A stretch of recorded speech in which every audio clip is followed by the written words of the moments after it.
पुनः नमस्कार। एक बार नेटवर्क बाधा के कारण पुनः जो है आना पड़ा। तो अनंत चतुर्दशी के बारे में मैं दो चीज़ें स्पष्ट करना चाहूँगा। जैसा कि एक तो धर्मशास्त्रीय वचन और एक ज्योतिष शास्त्रीय वचन, परंतु पहले मुहूर्त के बारे में यहाँ पे हमें यह जानना है कि अनंत चतुर्दशी सोमवार को है या मंगलवार को। ये लोग कई सारे प्रश्न भी आए, तो मैं इसको काल के अनुसार निर्धारित। वस्तुतः पंचांग के अनुसार तिरोधासी तिथि कल सुबह 8:30 बजे तक है, उसके बाद चतुर्दशी तिथि आ रही है।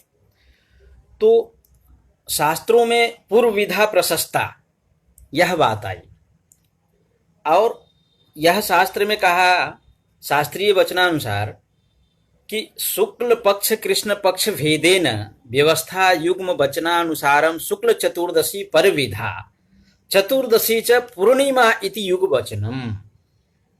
वस्तुतः त्रिमुहूर्ते इति मुख्यः कल्पः, अर्थात 3 मुहूर्त। अब ये ज्यादातर लोगों को यह बात समझ में नहीं आ रही कि 3 मुहूर्त है क्या। तो हमारे ज्योतिष शास्त्र में एक मुहूर्त 48 मिनट का माना गया। एक मुहूर्त बराबर 48 मिनट होता है। तो 3 मुहूर्त, तो एक मुहूर्त जो 6 घड़ी की बात आ रही है, 3 मुहूर्त अर्थात 6 घड़ी, एक घड़ी बराबर 24 मिनट। तो 6 घड़ी है तो 24 से 6 को गुना किया 144 मिनट हो गया। तो हमारा यह कहा कि उदय व्यापनी उदय त्रिमुहूर्त ग्राह्येति कालसारः, अर्थात उदय व्यापनी ग्राह्य, अर्थात जो उदयकालीन उदय व्यापनी है, उदय व्यापनी है। तो अगर 6 घड़ी सूर्योदय काल से और त्रयोदशी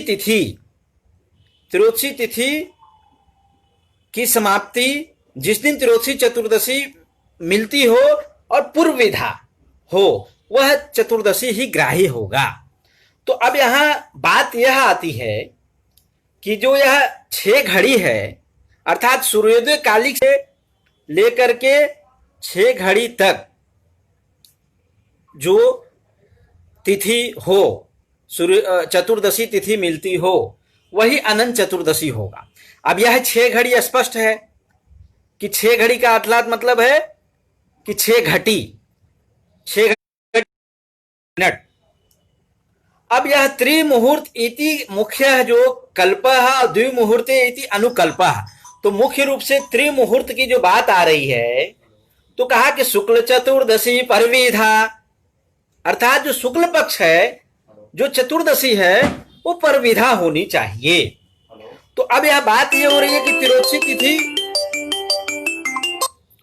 तिथि, अब यह तिरोधासी तिथि जो है, यह हमारा सोमवार को अब फिर चतुर्दशी शुरू हो जा रहे हैं। अगले दिन मंगलवार को चतुर्दशी 6 घड़ी तक नहीं मिल। अगली बात आई कि यह जो व्रत है वो मध्याह्न व्यापनी होनी चाहिए। तो कहा, शास्त्रों में भी आया, भविष्योत्तर पुराण में भी आया कि तत्र पूर्वविधा परविधा वा मध्याह्न व्यापनी ग्राह्येति मध्याह्ने भोज वेलायाम समुतीर्य सरितटे ददर्श शीला च स्त्रीणाम समूहम रक्तवास समम। अब वो मध्याह्ने भोज वेलायाम का मतलब ये हुआ कि वो जो अनंत भगवान है उनकी मध्याह्न काल में पूजन करके और मध्याह्न में भोजन करे। मध्याह्न कर्म कालत्वम प्रतीयते, अतः मध्याह्न कालिक जो है, यह जो अनंत चतुर्दशी है, वो मध्याह्न व्यापनी होगा। मुहूर्त उदय काल का मुझे ज्योतिषीय दृष्टि से समझाना है कि त्रिमुहूर्त उदय काल, अर्थात त्रिमुहूर्त उदय मतलब हो गया एक मुहूर्त 48 मिनट का हो गया, तो 3 मुहूर्त हो गया 144 मिनट। हमारे यहाँ एक घटी में 24 मिनट आया है, 2.5 घटी में 1 घंटा कहते हैं।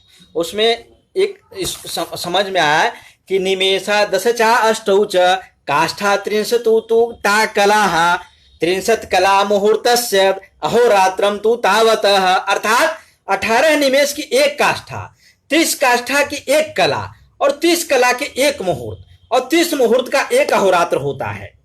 तो मुहूर्त का एक अहोरात्र अर्थात 24 घंटा। तो आप ऐसे समझ सकते हैं कि जो 30 मुहूर्त है, एक स्पष्ट रूप से आया है कि एक तो वैदिक कालमान और एक वर्तमान कालमान।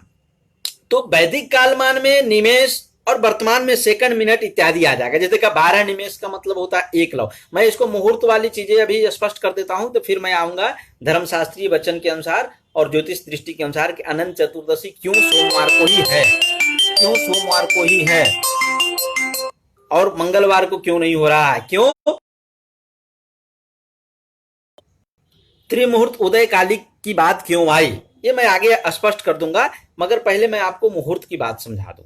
तो वैदिक कालमान में, वैदिक कालमान जो प्राचीन और वर्तमान मतलब अभी वर्तमान कालमान, तो 12 निमेष जो है एक लव, मैंने अभी कहा निमेषा 10 चा अष्टौ, अर्थात जो 12 निमेषा 10 चा अष्टौ 18 निमेष की एक काष्ठा और 30 कला 30 कला करा एक कला, जो किसका करा है 30 काष्ठा की एक कला और 63 कला मुहूर्त से कहा 30 कला बराबर एक मुहूर्त। अभी कह रहा कि 12, देखिए आगे वैदिक कालमान में जो कहा कि 12 निमेष बराबर एक लव होता है, 30 लव बराबर एक कला, 30 कला बराबर एक त्रुटि और 30 त्रुटि बराबर एक मुहूर्त। और त्रुटि का मतलब क्या हुआ, 30 कला का एक त्रुटि हो गया, एक त्रुटि का मतलब हो गया।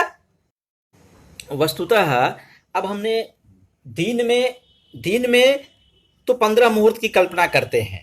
अब क्या है, उन मुहूर्तों की जो छाया ज्ञान है, ज्ञान करते छाया वेद द्वारा होता था। तो अब हमारा जो उन मुहूर्तों का ज्ञान छाया वेद द्वारा होता था और 12 अंगुल शंकु की जो छाया है, तो 12 अंगुल शंकु की छाया द्वारा मुहूर्तों का निर्धारण होता था। प्राचीन काल में वस्तुतः यह जो सिद्धांत वेद का प्रक्रिया का प्रथम चरण है, जो वैदिक काल में ही आरंभ हो गया था। तो जब हम दिन में 15 मुहूर्त की कल्पना करते हैं और रात्रि में 15 मुहूर्त की कल्पना करते हैं, तो रात्रि वाला जो मुहूर्त की कल्पना करना बहुत कठिन होता है, परंतु दिन वाले जो 15 मुहूर्त की कल्पना कर रहे हैं वो क्यों, क्योंकि छाया वेद द्वारा करते थे। तो अब हमारा यहाँ जो मूलतः मुहूर्तों की संख्या 8 है, तो जो मुहूर्त है उसकी संख्या जब 8 है, तो 8वां जो अभिजीत मुहूर्त होता है, 8वां जो अभिजीत मुहूर्त होता है वो स्थिर है। अब वो जो 8वां स्थिर होता है वो शेष रौद्र स्थिति में होए।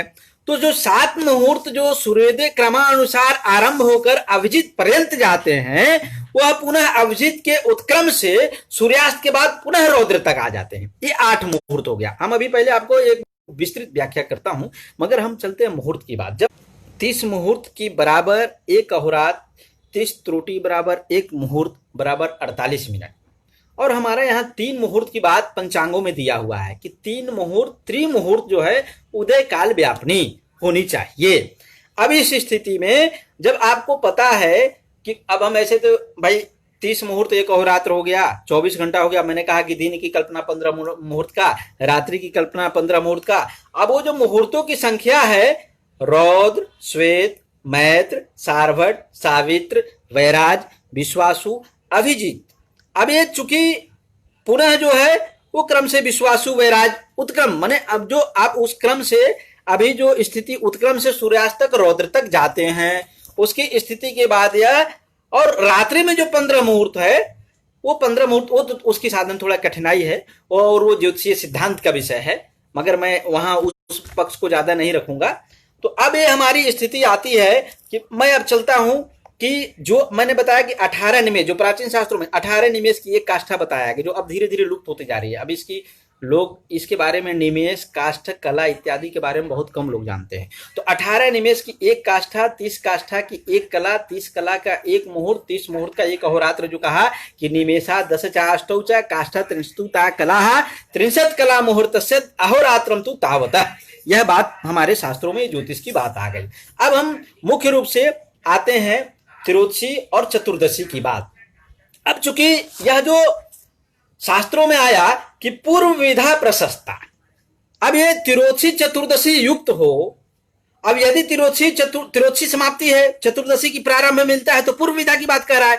तो वह ऐसी तिथि जो ग्राह्य है चतुर्दशी, जो पूर्व विधा हो, पर विधा उत्तरार्ध की ना हो, पूर्व विधा हो और प्रशस्त हो, उदय व्यापनी ग्राह्य, जो उदय व्यापनी हो। तो त्रिमुहूर्त का फिर पुनः एक बार कहा कि त्रिमुहूर्ते इति मुख्य कल्प द्विमुहूर्ते इति अनुकल्प, अर्थात उदय त्रिमुहूर्त ग्राह्यति काल सारा, ऐसा बात आया है शास्त्रों में।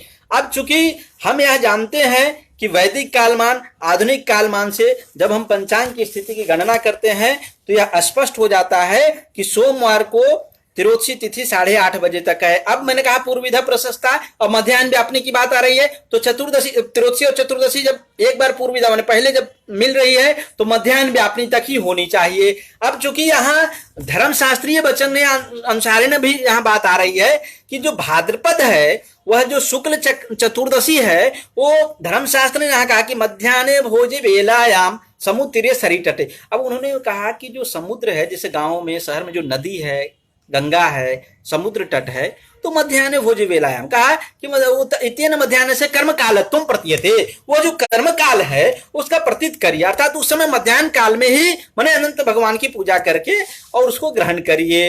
अब वहां एक अग्नि पुराण में भी आया कि अनंत सारस महासमुद्रे और मगनासन समुद्र समभु उद्धर वासुदेव अनंत रूपे विनियोजस्व अनंत रूपाय नमो नमस्ते, वो ये आया अग्नि पुराण में। अर्थात अतो मध्याह्न कर्म काल, अर्थात जो ये स्पष्ट हो रही है कि जो हमारा मधो शुक्ला या तो चतुर्दशी सा पूर्वविधा एवं प्रशिष्टा, अर्थात जो भाद्रपद मास की जो शुक्ल पक्ष की चतुर्दशी है वो भविष्य पुराण में भी जो आया है उसमें पूर्व विधा की ही बात कह रही है, किंतु यहां ध्यान देने की बात है क्यों सोमवार को ही मध्याह्न व्यापनी क्यों बात कहा कि मध्याह्न में समाप्त होने से वह तिथि गृहीत होती है। अर्थात जो त्रियोदशी तिथि है, चतुर्दशी तिथि है, और त्रियोदशी के बाद जो चतुर्दशी पूर्व विधा की बात कर रहा है जो युक्त हो रही है और सूर्योदय काल से 3 मुहूर्त की बात आ रही है, वो मध्याह्न काल में ही स्पर्श हो। अगले दिन मंगलवार को मध्याह्न काल में हो नहीं रही है, मंगलवार को मध्याह्न काल में वो तिथि मिल नहीं रही है, क्योंकि सुबह 8:30 से 8:45 के बाद जो है वह चतुर्दशी समाप्त हो जा रही है। तो 2 चीजें यहाँ मुख्य बिंदु है, एक तो 3 मुहूर्त और मध्याह्न व्यापनी। अगर त्रिमुहूर्त जो है अर्थात 6 घड़ी माने एक मुहूर्त मैं पहले बोल चुका हूं 48 मिनट, 3 मुहूर्त अगर नहीं वह चतुर्दशी तिथि उदय कालिक नहीं मिलती है और दूसरी मध्याह्न व्यापनी नहीं होती है तो वह चतुर्दशी नहीं हो पाएगी। इसलिए शास्त्रीय अनुसार और काशी के पंचांग के अनुसार यह जो आया है कि सोमवार को ही अनंत चतुर्दशी होना चाहिए, कारण यह यही है कि जो 3 मुहूर्त है और मध्याह्न व्यापनी है, तो किंतु मध्याह्न में ही समाप्त होने से गृहीत होती है। अब ऐसा धर्मशास्त्रीय और पुराणों में भी आया है कि नदी के किनारे पे मध्याह्न के भोजन के समय इत्यादि जो व्यवहार मध्याह्न कर्म काल है ऐसा प्रतीत होता है, और इस काल को व्याप्त होने वाली तिथि ही जो होती है वो ग्राह्य होती है। इसलिए इसको प्रमाण में लिंग प्रमाण के रूप में भी आया है, उदाहरण दिया है। तो ये धर्मशास्त्रीय वचन से भी है, और धर्मशास्त्र में ये भी कहा कि अब इस स्थिति में मध्याह्न कर्म काल है नहीं है, देव कार्य उदय काल व्याप्त तिथि गृहीत होती है, युग्म वचन में भी यही आया है। तो ये कहा, वो पुनः कहा कि शुक्ल पक्ष कृष्ण पक्ष भेदेन व्यवस्था युग्म वचना अनुसारम शुक्ल चतुर्दशी पर विधा चतुर्दशी च पूर्णिमा इति युग्म वचनम। चतुर्दशी जो पूर्णिमा अर्थात पूर्णिमा की बात है यानी शुक्ल पक्ष आएगी, तो वह चतुर्दशी जो शुक्ल पक्ष की पूर्णिमा है वो पर कहा क्या कह रहा है कि वह जो होता है वो पूर्व विधा होगा, यानी पर विधा पूर्व विधा होगा, यानी त्रियोदशी चतुर्दशी पहले स्पर्श हुआ लगा, 3 मुहूर्त हुआ, मध्याह्न व्यापनी, इसीलिए यह ग्राह्य है, इसमें कोई संशय नहीं है। और फिर उन्होंने कहा कि अपराह्न व्यापित्वम तो शुक्ल चतुर्दशी भी पूर्व विधा ग्राह्या तथा स्कंद पुराणे चतुर्दशी च कर्तव्या त्र्योदशयायुतो विभो और मम भक्त महाबाहो होद्या च अपराह्निकी 10 विधा न कर्तव्या राका विधा कदाचन इति। यह जो पुराणों में आया है, और मैंने कोशिश किया कि ज्योतिष शास्त्र में तो हम एक काल का निर्णय करेंगे कि ये समय का निर्धारण करेंगे कि क्या यह व्रत कब हो सकता है, परंतु कुछ चीज़ें हमने देखा कि धर्मशास्त्रीय पुराणों मैंने बहुत कुछ कोशिश किया कि कुछ हमें इसकी और गहराई तक जाएं। तो धर्मशास्त्रीय वचनानुसार तो मैंने आपको बताया कि यह मध्याह्न व्यापनी और 3 मुहूर्त की बात आई, परंतु ज्योतिष शास्त्र में 3 मुहूर्त मैं स्पष्ट कर दिया पंचांग से आपको कि यह जो तिरोदशी चतुर्दशी है सोमवार, यानी सोमवार जो कल है 31 तारीख को, वह जो सुबह में जब प्रातः काल में तिरोदशी 8:30 बजे है, उसके बाद चतुर्दशी लग जा रही है और अगले दिन मंगलवार को वह चतुर्दशी ठीक 8:30 से 8:45 बजे समाप्त हो जा रही है। तो जब 8:30 बजे समाप्त हो जा रही है तो 3 मुहूर्त भी और मध्याह्न व्यापनी अगले दिन नहीं मिलेगी। इस वजह से यह सर्व सिद्ध होता है कि सोमवार को ही अनंत चतुर्दशी होगी। क्यों? क्योंकि यह 3 मुहूर्त और मध्याह्न व्यापनी, यह 2 चीजें जो आया, उदय त्रिमुहूर्त ग्राह्यति कालसारः और मध्याह्न पूर्व विधा प्रशस्ता एवं, तो ये बात स्पष्ट रूप से आया।